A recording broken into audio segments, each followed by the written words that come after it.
여러분들은 교회라고 이야기할 때에 여러분이 갖고 있는 교회상, 교회관, 어떤 교회가 정말 좋은 교회고 하나님이 기뻐하시는 교회일 거라고 생각을 하십니까? 특별히 이민교회는 이 교회관, 교회에 대한 교회상이 잘못되어 있는 분들이 많아가지고 교회에 대한 소속감도 없을 뿐만 아니라 교회를 마치 우리 이민 초기에 이민 왔던 분들, 유학 왔던 분들이 외로워서 한국 사람 만나기 어려운데 일주일 동안 내내 한국말 한마디 못하다가 이거 주일날 교회 와서 한국 사람 만나서 하는 이 친교, 이것으로 끝나버리는 경우가 너무 과거에 많았기 때문에 교회에 대한 생각을 잘못 가진 분들이 참 많은 것 같아요. 자, 지난 주일에는 우리 교회가 올해 새해를 맞이해서 행함과 진실함으로 서로 사랑하자라고 요한일서 3장 18절 말씀을 가지고 여러분에게 설교했습니다. 그때도 잠깐 이야기했습니다. 왜 우리가 교회로 모여서 정말 서로 행함과 진실함으로 사랑해야 하는 이유를 한 센텐스를 말씀하신 적이 있는데, 오늘은 그걸 좀 더 elaborate 제가 하기 위해서 좀 부연 설명을 여러분에게 하기 위해서 기도하다가 오늘 본문을 택해서 여러분과 함께 교회가 무엇인지 다시 한번 살펴보기를 원합니다. 왜냐하면 우리가 모여서 공동체를 이루고 교회를 이루어갈 때 우리 속한 여러분들이 교회는 이런 것이라고 하는 생각이 같아야, 그래야 우리가 같이 일을 하고 같이 주님의 영광을 위하여 돌려드릴 텐데 하는 생각이 강하게 들어와서 그렇습니다. 오늘 사도행전 2장 여러분이 읽은 문맥은 예수님께서 십자가에서 돌아가시고 사흘 만에 부활하셨습니다. 그리고 이 땅에 40일 동안 계시면서 자신이 부활한 것을 많은 사도들에게 친히 부활한 몸을 보이시면서 나타내 주셨습니다. 그리고 승천하셨습니다. 승천하시면서 이미 계실 때에도 가르칠 때에도 이야기했지만 당신께서 보혜사 성령을 보내주겠다고 약속을 했습니다. 그리고 정말 승천하시고 가시면서도 성령 보낼 걸 약속하셨는데 그 약속대로 그 성령이 왔는데 언제 왔냐 하면 예수님께서 승천하시고 10일 후가 오순절 날이었습니다. 오순절을 지키기 위해서, 그 절기를 지키기 위해서 디아스포라, 다시 말해 흩어졌던 유대인들이 예루살렘으로 많이 모여들었습니다. 아주 먼 곳 로마에서까지 왔다고 성경이 기록하고 있습니다. 다 같이 와서 오순절 절기를 지키기 위해서 예배를 드리기 위해서 모였는데 하나님께서 그날 성령을 그들에게 부어주셨습니다. 성령 강림 사건이 그날에 있었어요. 그 오순절 날에 성령을 받은 유대인들이 또 각국에서 온 사람들이 성령 받으면서 기이한 현상들이 일어나는 것을 보고 다 놀랄 그때에 사도 베드로가 첫 번째 설교를 합니다. 그 모인 사람들에게 예수 그리스도에 대하여, 복음에 대하여. 이 성령의 역사는 이미 구약 성경에서, 예를 들면 예레미야서나 요엘서에서 예언되어진 그 성령이 임한 거라고 말씀을 하면서 예수의 복음에 대하여 설교를 합니다. 설교를 듣더니 3,000명이나 되는 많은 사람들이 세례를 받았습니다. 세례를 받고 그 신자가 됐는데, 바로 그 3,000명이 모여서 처음으로 신자가 된 그 사람들이 모여서 모인 교회가 초대 예루살렘 교회입니다. 이 예루살렘 교회가 물론 예루살렘 교회라고 해서 완전하지 않았기 때문에 문제들이 있었습니다. 그래서 사도행전 6장에 가면은 많다 보니까 막 이 구제하는데 문제가 생겨서 교인들끼리 서로 다투고 분쟁이 일어나는 바람에 사도들이 이거 안 되겠구나 해서 7 집사를 세우는 장면도 나타납니다. 그 교회라고 해서 문제 없었던 교회는 아니지만 많은 성경학자들과 목사님들이 그래도 초대 예루살렘 교회가 가장 모범된 교회요, 가장 이상적인 교회요, 성령이 정말 충만했던 교회라고 다들 이구동성으로 이야기를 합니다. 그래서 오늘 본문이 바로 그 초대 예루살렘 교회가 처음에 탄생되어서 있어졌던 일을 간단하게 설명하고 있는데, 그래서 오늘 본문을 살펴보면서 정말 우리 교회도 지향할 교회의 모습이 이 모범되은 이 예루살렘 교회가 아닌가 생각을 하면서, 어떤 교회가 정말 그런 모범적인 교회일까, 어떤 교회가 성령 충만한 교회일까 하는 것을 살펴보기를 원합니다. 첫째는 42절에 처음에 얘기하고 있듯이 가르침을 받는 교회, 하나님의 말씀을 배우는 교회가 모범적 교회요, 성령 충만한 교회입니다. 42절 처음 보십시오. 저희가 사도의 가르침을 받아 그랬습니다. 한번 따라 하실까요? 저희가 사도의 가르침을 받아. 성령이 충만한 교회는 말씀을 가르치는 자들에게 열심히 배우는 교회가 성령 충만한 교회입니다. 그게 모범적인 교회예요. 왜 그렇죠? 여러분, 아까도 얘기했습니다마는 말씀을 열심히 여러분이 배울 때에 성령님이 역사하십니다. 왜냐하면 성경이 성령으로 쓰여졌기 때문에 그렇습니다. 그래서 말씀을 열심히 배워야 됩니다. 사도 바울이 이렇게 얘기합니다. 데살로니가서 1장 5절에 이는 우리 복음이 너희에게 말로만 이른 것이 아니라 능력과 성령의 큰 확신을 낸 것이라. 하나님의 말씀이라고 하는 것은 말 끝나는 게 아니라 거기에는 능력과 성령의 확신이 있는 거다. 고린도서 2장 4절에 내 말과 전도함이 무슨 설득력이 있는 지혜로운 사람의 말로 하는 것이 아니라 다만 성령의 나타나심과 능력으로 하여 그랬습니다. 사실 초대 예루살렘 교회 3,000명은 진짜 초신자들입니다. 유대인들이기 때문에 알고 있는 것이라고 하는, 들은 것이라고 하는 것은 토라를 비롯한 구약 성경밖에는 잘 모르고 있고 예수 그리스도에 대해서는 전혀 모르는 사람들이었습니다. 그들에게 사도들이 가르쳤어야 됐습니다. 도대체 예수가 누구시며 어떤 분이며 그 예수를 믿는 사람, 복음을 믿는 사람들은 여기서 어떻게 살아야 되고 하는 것을 그들이 가르쳤어야 됐습니다. 도대체 성령의 역사가 무엇이고 이 신약 교회 탄생했는데 교회가 도대체 무엇이며, 그리고 여호와 하나님에 대한 시각도 그들의 시각이 바뀌어졌어야만 합니다. 구약과 신약이 어떻게 연결되는 것이며 이런 것들을 그들이 배워야 했습니다. 그래서 배운 교회, 사도의 가르침을 잘 받는 그 교회가 성령 충만한 교회였고 그 교회가 모범적 교회였듯이, 마찬가지로 오늘날도 여러분들이 말씀을 열심히 잘 배우는 교회가 가장 모범적인 교회고 성령 충만한 교회입니다. 여러분이 모여서 이렇게 예배 시간에 모이든 구역 모임에 모이든 성경 공부 시간에 모이든 지회 모이든 여러분의 모임에 말씀을 여러분이 거기서 배워야 합니다. 말씀이 가르치는 것이 있어야 되고요. 그래서 여러분이 모일 때마다 그렇게 말씀을 배우면 그런 교회에 성령의 능력이 나타납니다. 과거 여러분이 어떻게 믿었고 과거 여러분이 어떻게 알고 있었는지는 별 관계가 없어요. 정말 여러분이 비어진 마음으로, 겸손한 마음으로 말씀을 잘 주워 담고 잘 배우시면 됩니다. 근데 여러분, 일주일 이렇게 딱 한 번 예배에 나와서 여러분이 그 말씀의 은혜를 완전히 받을 수가 없어요. 말씀을 이렇게 잘 배울 수가 없습니다. 주일에 와가지고 제 설교가 30분, 30 이상 넘어가면 길다고 컴플레인하는 사람들이 있어가지고 설교 30 이상 하지도 못합니다. 제가.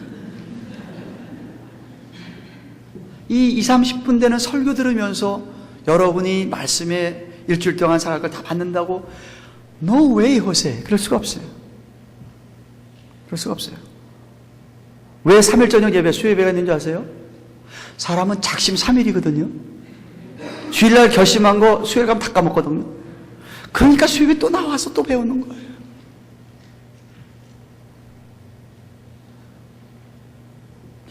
2000년 교회 역사를 내려오면서 2000년 교회 역사 보면 어두웠던 시간들이 있어요. 교회들이 아주 피폐해 있었고 능력을 발휘하지 못하고 교회 부정부패가 가득했던 그런 시간들이 많았습니다. 때때로 하나님께서 귀한 분들 보내셔서 부흥운동을 일으켜서 다시 불꽃을 일으키고 불꽃을 일으키게 한 게 교회 역사인데요. 그 어두웠던 교회 시간들을 가만 보면 그때 교회들이 하나님의 말씀을 붙들지를 않았고 다른 것들을 붙들었어.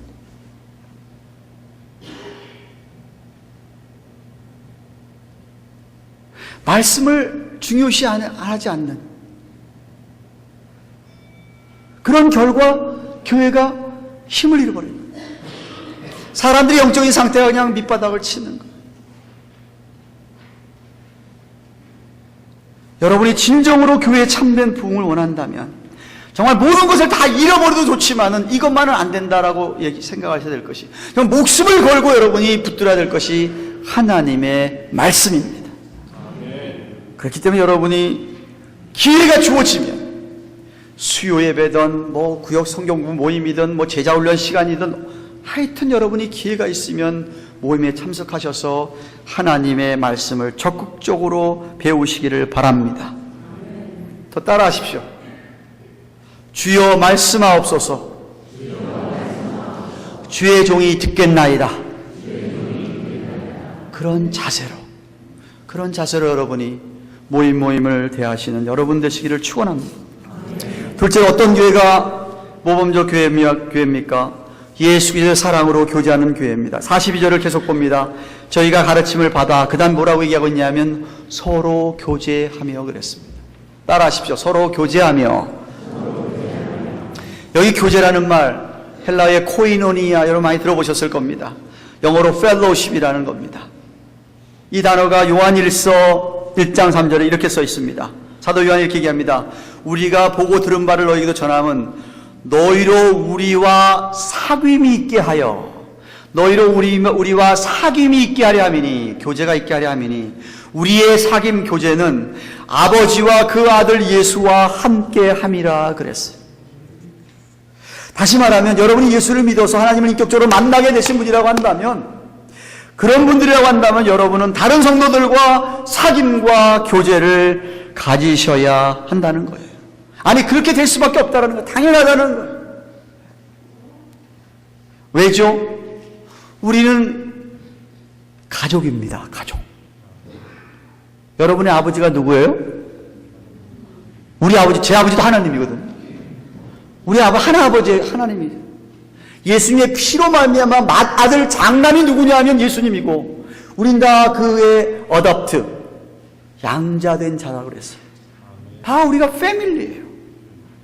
패밀리가 교제가 없으면 어떡하란 말입니까? 사귐, 교제를 해야 된다는 거예요. 한 배를 타고 한 목적지인 천성을 향하여서 같이 가는 동지, 친구가 된 거예요. 서로 필요한 존재이기 때문에, 그래서 성경에서는 우리 한 사람 한 사람을 지체라는 말씀입니다. 이게 지체가 무슨 말인데요? 몸에 지체가 많다. 어떤 사람은 눈이고, 어떤 사람은 손가락이고, 어떤 사람은 눈썹이고, 어떤 사람은 발이고, 어떤 사람은 다리고, 어떤 사람은 심장일 수 있어요. 다 필요하잖아요. 안 필요한 거 있어요, 여러분? 눈 안 필요하신 분 계십니까? 눈 안 필요하신 분? 귀가 안 필요하신 분 계세요? 발가락 하나 안 필요하신 분 계세요? 손가락 하나 얼마나 불편한지 아세요? 없으면? 서로에게 필요한 존재이기 때문에 지체라고 얘기한 거예요.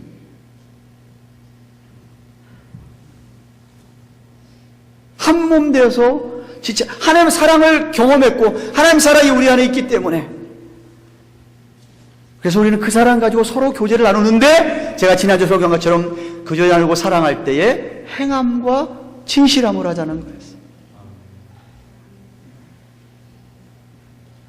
근데 이제 보면은 어떤 사람은 교회 생활하면서 사귀다가 너무나 상처들을 많이 받으니까 교회 와서도 잘 안 만나려고 그래, 사람. 또 이거 얘기 만나봐야 또 나만 또 상처받을 거니까 생각하고 딱 벽을 치시는 분들 계세요.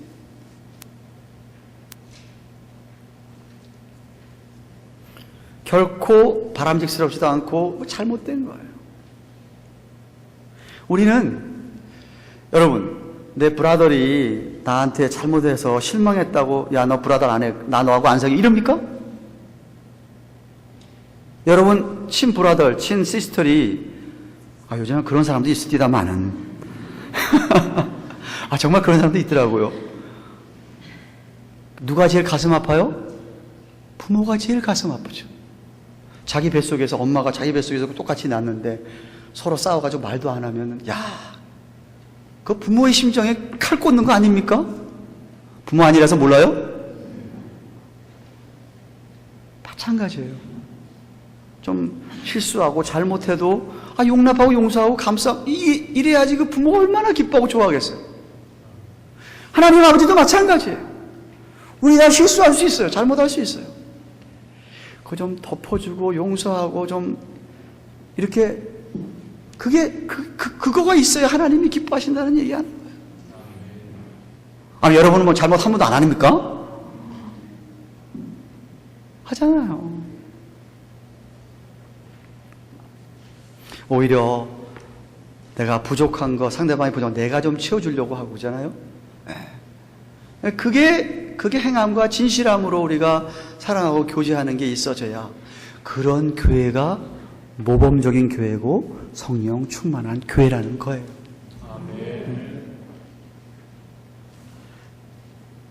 물론 교회가 커질수록 안 될 수 있어요. 교회가 커질수록 그런 사귐과 교제 못해요, 정말. 그래서 필요한 게 뭐예요? 소그룹이잖아요, 여러분이 그래서 속한 지회가 있고, 여러분이 속한 구역이 있고, 그래서 여러분이 그런 소그룹에서 가셔서 나누시고 교제하시고 상대방의 필요가 뭔지를 알아서 해야 돼요.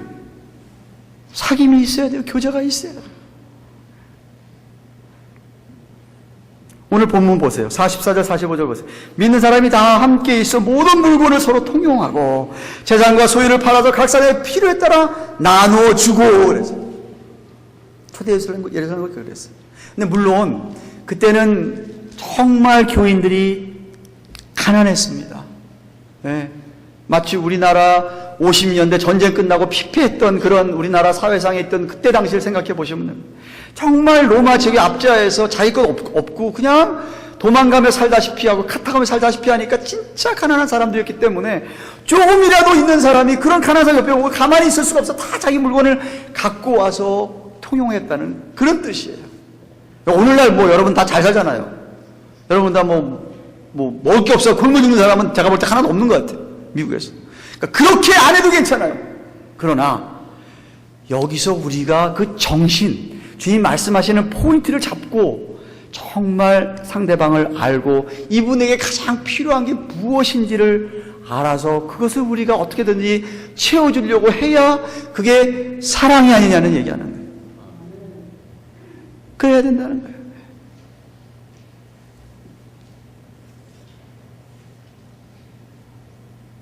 아무리 우리가 먹는 거 풍성하고 그렇다 하더라도 만나서 얘기해 보면은 문제 없는 사람 한 사람도 없더라고. 한 목사도 문제가 있는데 다 있어요, 다. 누구나 다. 얘기하면 정말, 얘기만 하고 같이 나누고 기도만 누가 날 해줘도 내가 위로가 되고 격려가 되는 게 사실 이민 생활의 삶이잖아요. 그래서 나눔이, 코이노니아, 교제가 꼭 필요하고 여러분이 나눠야 됩니다. 저는 우리 교회가 여러분이 모일 때마다 구역 모임이 이런 친밀한 사랑의 교제와 사귐이 있는, 내가 있는 걸 좀 나눌 수 있는 그런 교제가 되기를, 그래서 아름다운 모습이 나타나기를 주님의 이름으로 축원합니다. 셋째, 어떤 교회가 모범적 교회입니까? 어떤 교회가 성령 충만한 교회입니까? 모이기를 힘써서 예배하며 기도하는 교회입니다. 42절 하반절 보세요. 떡을 떼며 기도하기를 전혀 힘쓰니라. 한번 따라하세요. 떡을 떼며 기도하기를 전혀 힘쓰니라. 여기서 떡은 물론 성찬식을 가리키는 말이지만 저들 모일 때마다 성찬식도 하면서 그 다음 중요한 말이 전혀 기도에 힘썼다는 거예요. 그들은 모이면은 찬양하고 예배하고 말씀드리고 그 다음에 열심히 기도하는 거였어요. 기도. 여러분 물어봅시다. 언제가 신앙생활 할 때 정말 짜릿하고 정말 그 벅찬 감격이 일어나고 하나님 정말 살아계실 경험하지 우리가 언제? 기도했을 때 기도 응답이 올 때 아니겠어요? 예? 아니에요? 3달 전인가요? 어느 분하고 얘기하는데 그분이 과거에 기도 응답 받은 거 얘기하면서 엉엉 우셔요. 엉엉 우셔. 한 달 전에도 어떤 분도 그러더라고요. 기도 응답을 체험하는 것만큼 우리 신앙생활에 있어서 정말 감격적이고 이 땅에 하나님 살아계신 하나님 정말 내 옆에 있구나를 느껴보는 경험이 더 이상 어디 있겠느냐는 얘기예요. 근데 기도를 안 하는데 무슨 경험을 해? 기도를 해야 경험을 할 거 아니에요.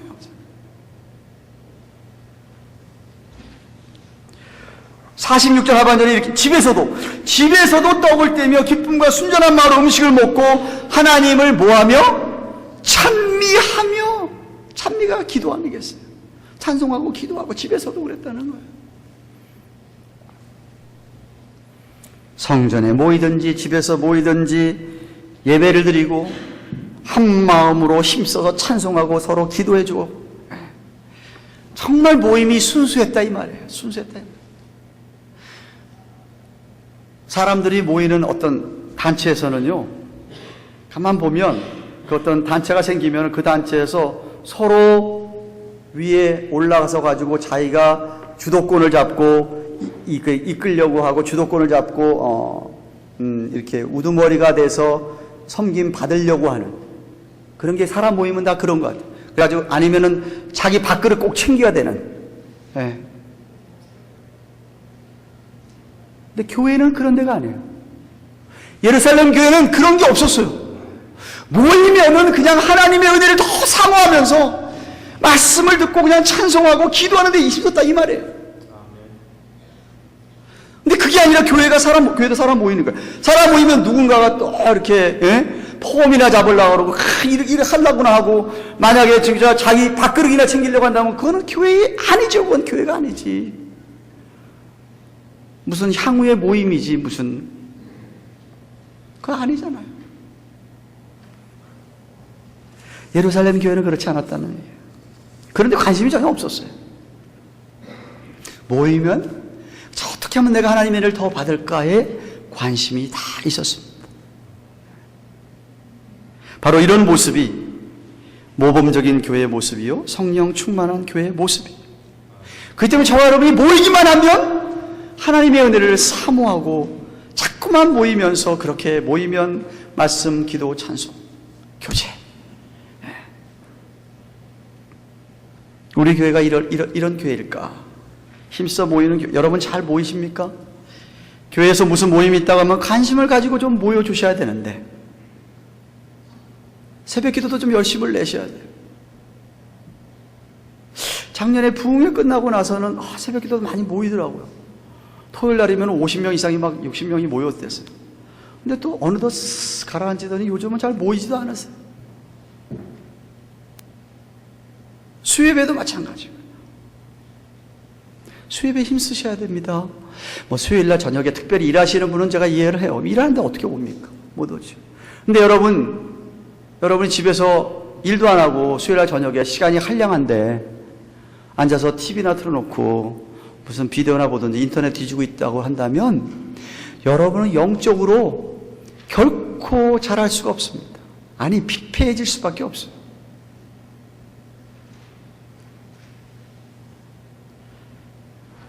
그냥 수요예배 시간, 하나님과 내가 약속한 시간이라고 딱 못을 받고 그냥 그날 그 시간에 오는 거예요.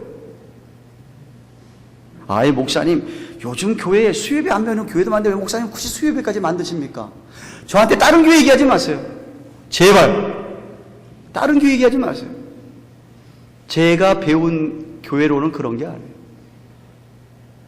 다른 교회는 뭐 새벽 기도도 없고 뭐 토요일 날 한번 모일까 말까 하는데 목사님 매일같이 모이냐. 다른 얘기 하지 마시라니까? 제가 배운 교회는 그런 게 아니에요. 저도 뭐 새벽 기도 안 하면 편하지요. 와서 뭐 새벽까지 자고요. 제가 배운 목사, 목회는 그렇게 하는 거 아니에요.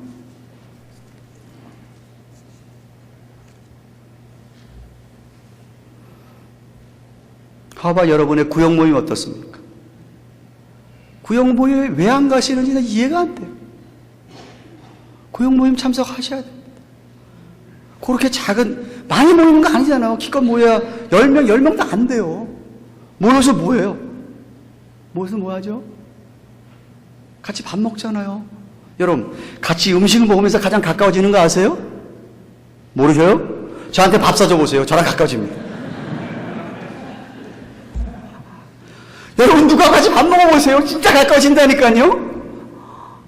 오늘 여기 보세요. 집에서 뭐 하며? 떡을 떼며 밥 같이 먹는 거예요.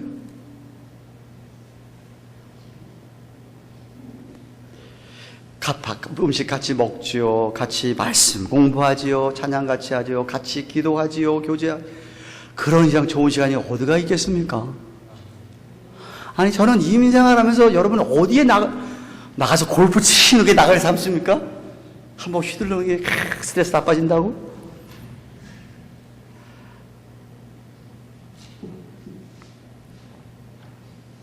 초대 예루살렘 교회에 하나님이 놀라운 능력을 베푸신 이유는 뭐냐 하면 그들이 그렇게 열심히 모이면 그렇게 말씀, 찬양, 기도하고 교제했기 때문에 43절 보세요. 기적과 표적이 나타나더라 그랬어요. 놀라운 능력이 나타난 거예요. 오늘날도 여러분이 힘써 모여서 마음과 뜻과 정성 다 예배도 드리고 마음도 같이 하고 열심히 기도하면 반드시 하나님께서 역사를 나타내 보여주십니다. 왜 하나님 오늘도 살아계시니까. 그 하나님이 어디 가셨겠어요? 역사하세요. 역사하세요. 네. 사람들이 막 바뀌고 변화받고요. 네. 마지막으로 넷째, 전도 선교하는 교회입니다. 47절 다시 보십시오. 하나님을 찬미하며 또 온 백성에게 칭송을 받는, 이게 중요한 말이에요. 이게 줄을 그어주셔야 돼요. 온 백성에게 칭송받는다, 인정받는다. 주께서 구원받는 사람을 날마다 더하게 하시니라 그랬어요.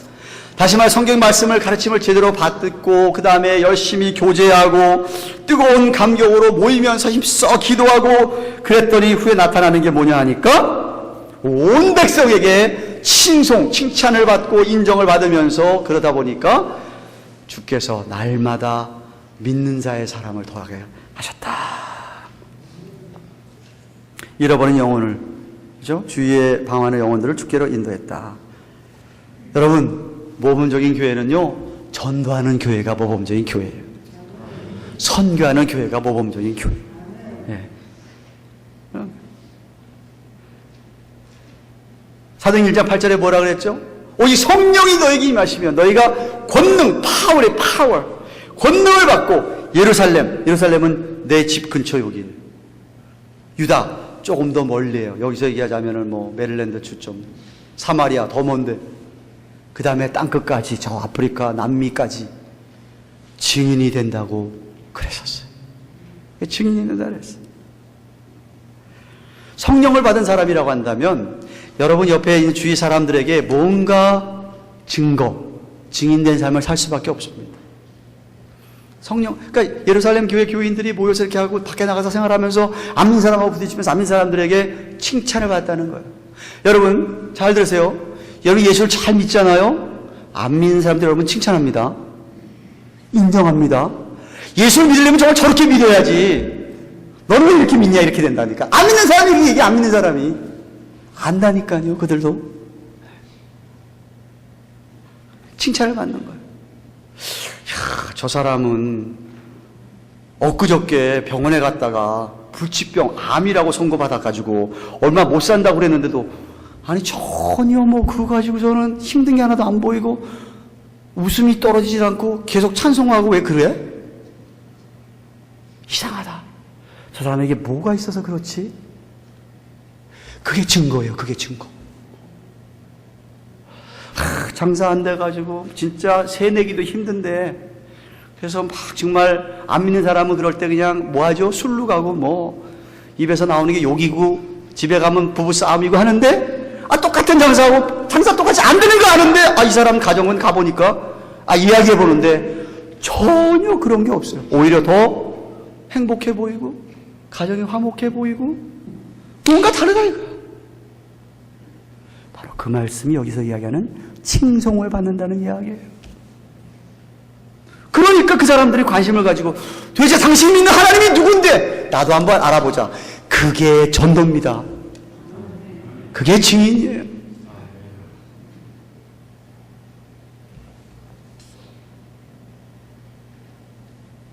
저는 정말 여러분 때문에 누군가가 예수님을 알게 되기를 축원합니다. 여러분 때문에 누군가가 교회에 와서 나도 그 하나님을 좀 믿게 되고,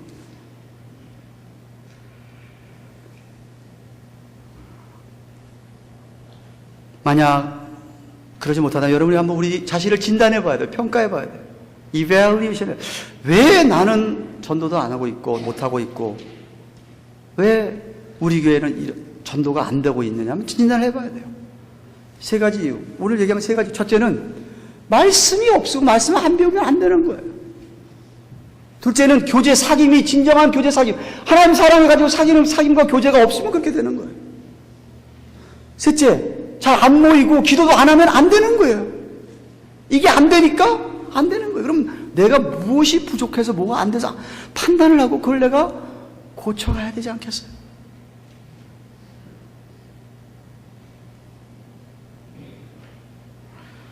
우리 주위에는 예수 안 믿는 사람도 많지만요, 교회 다니다가 안 다니는 사람도 되게 많아요.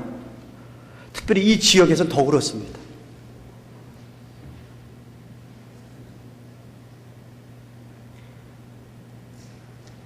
정말 여러분들을 통해서 그런 사람들이 하나님을 알게 되고 하나님과의 관계가 회복돼서 다시 주의 사랑 안에 들어오는 일이 있기를 주의 이름으로 축원합니다. 또 우리 교회가 선교 열심을 내고 있습니까? 왜냐하면 땅끝까지 증인들 했어요. 땅끝까지. 뿐만 아니라 예수님이 마지막 지상대 사명, 마태복음 28장 18절 19절부터 20절, 그러므로 너희는 가서 모든 족속으로 제자를 삼으려. 모든 족속으로 제자를 삼고 아버지 아들과 성령의 이름으로 세례를 주고 내가 너에게 분부한 모든 것을 가르쳐 지키게 하라. 볼지어다 내가 세상 끝날까지 너희와 항상 함께 있으리라고 약속을 하셨어요. 그러면서 모든 족속에게 주님의 제자가 되게 해야 될 책임이 우리에게 있다는 거예요. 우리 교회가 그 일을 잘하고 있느냐는 이야기죠. 우리 교회 중간에 오신 분들, 제가 교회를 개척하면서 제가 신학교를 졸업하고 목사 안수를 받고 우리 교회를 2년 동안 기성교회 하다가 도저히 비전이 안 맞고 선교 비전이 안 달라서 교회를 저희 집에서 한 가정을 개척을 했습니다. 개척하다가 다른 교회 교인이 불쌍해서 와서 같이 예배 보여주고, 그러다가 10명쯤 됐을 때에 미국 교회를 빌렸습니다. 미국 교회를 빌려서 감격적으로 창립 예배를 드리고 이제 예배를 드리면서 제가 제일 처음 한 일이 뭐냐면, 저랑 같이 신학교 동기들 가운데서 선교로사 되신 분들이 있어요. 그분들은 목사 안수 목회하는 게 아니라 선교사로 가셨어요. 예를 들면 황선문 선교사, 제 동기입니다. 동기. 그분은 바로 졸업하고 선교길로 가셨어요. 제가 우리 교회 헌금 모아서 제 사례 받기 전에 이미 그런 사람들 도왔어요. 미랄 장애인 선교 지금 제가 20주년 21년 됩니다. 교회 개척하자마자 장애인 사역에 제가 인벌브가 돼가지고 잘 안 됐더라고요. 애쓰더라고요. 거기부터 돕자. 선교부터 했더니 하나님이 교회를 축복하시는 거예요. 그러다가 이 성전 건축한다고 그냥 지난 6, 7년 동안 아주 그냥 성경 하도 못 썼어요. 물론 그 전에 우리 새 장로님들이 은혜 안 되게 뭐 성교한다고 교회는 하나도 열심히 안 하면서 성교한다는 바람에 온 교인들에게 정말 안 좋은 영향을 줬지만은 단기 성교도 지금 못 간 지가 6, 7년이 됐어요. 그래서 제가 올해는 절대로 간다. 성교 다시 우리가 불을 붙여야 된다. 그래야 하나님께서 교회를 축복하신다. 여러분이 성교에 대한 헐트가 있으셔야 돼요. 7월 12일, 13일부터 18일까지 단기선교 정해졌습니다. 지원한 사람이 많기를 축원합니다. 휴가 그때 내세요. 휴가 그때 내세요.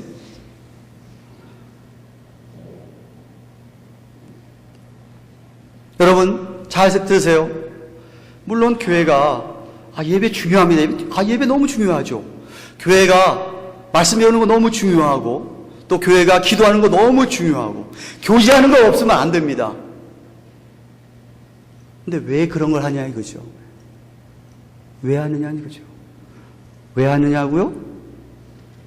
전도하기 위해, 선교하기 위해서 한다는 말이에요. 예수님도요 이 땅에 오셔서 예수님도 예배 드리셨습니다. 절기 때마다 회당 가서 예배 드리셨어요.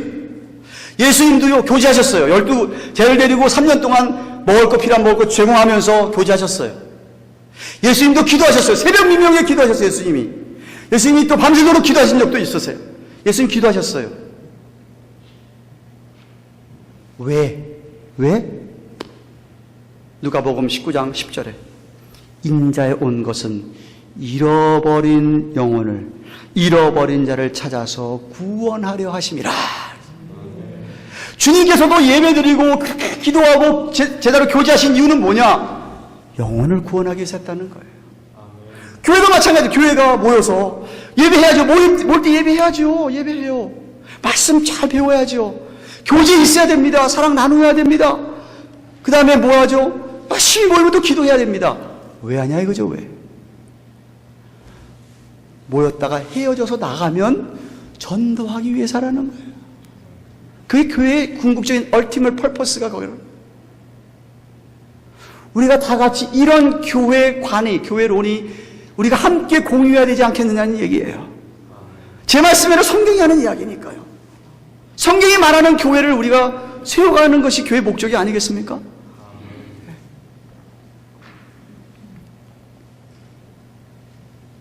잊지 마시기 바랍니다.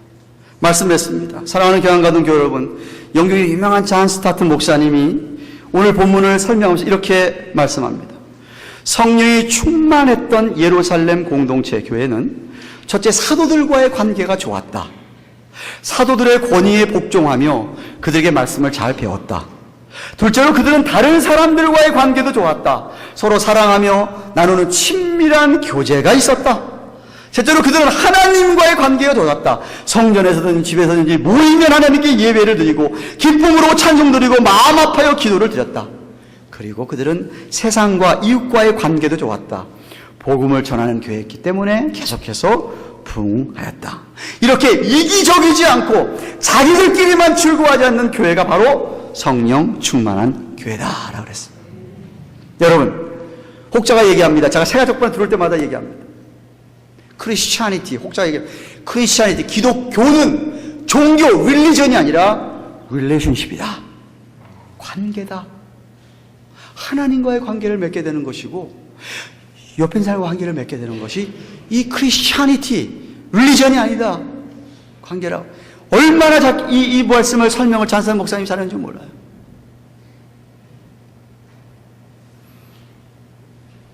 여러분들 어떠십니까? 여러분은 말씀을 가르치는 목사, 전도사, 강도사, 여러분을 가르치는 목사와 관계가 좋으십니까?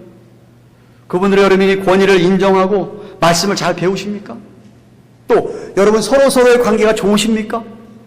너무 관계가 좋아서 교제가 정말 잘 이루어질 뿐 아니라 필요를 서로 채워주려고 하는 이런 아름다운 관계십니까? 또 여러분 하나님과의 관계가 정말 좋으십니까?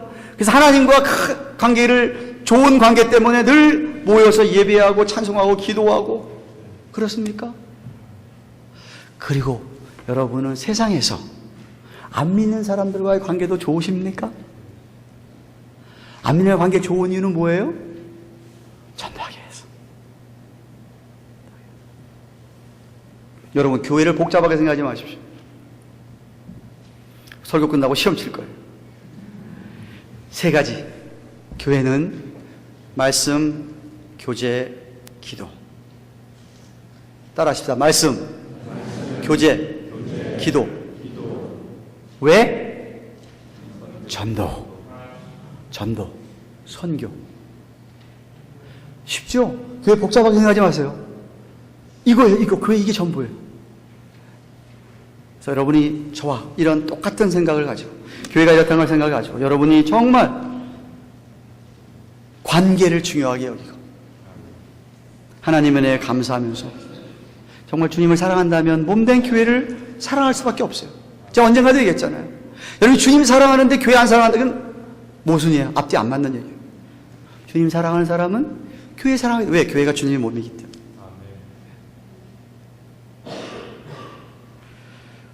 정말 우리 교회의 모습에 이러한 아름다운 모습들이 나타나서 하나님 우리 교회에 정말 복을 주시고 여러분에게 복을 주시고 새해에 하나님이 정말 주시는 놀라운 일들을 우리 모두가 보게 되기를 축원합니다.